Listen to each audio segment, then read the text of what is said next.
Change music.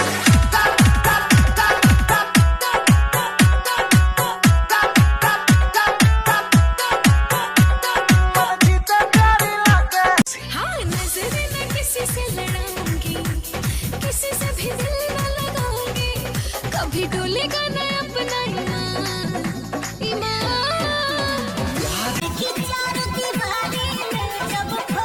नैना लड़ल बातें आगे बढ़ल रोज अखियाँ रहेला इंतजार में दिल भाईल दीवाना तोरा प्यार में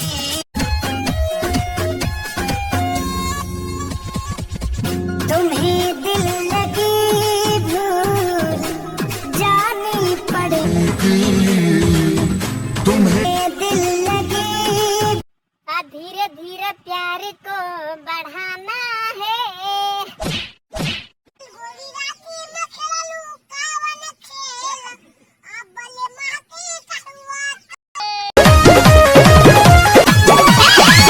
जवने कली जवानी का पक्का करी लइका लइका में हो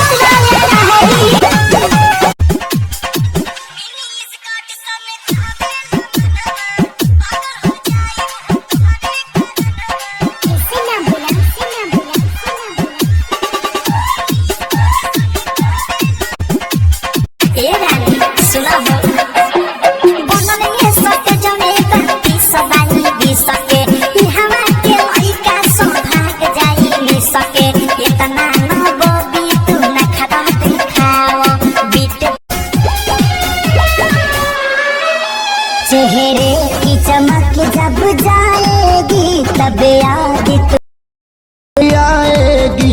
अभी यार मिलेंगे लाखों पर आजादी को कभी न पाओगी। चेहरे की चमक जब जाएगी तब याद तुझे मेरी आएगी। अभी यार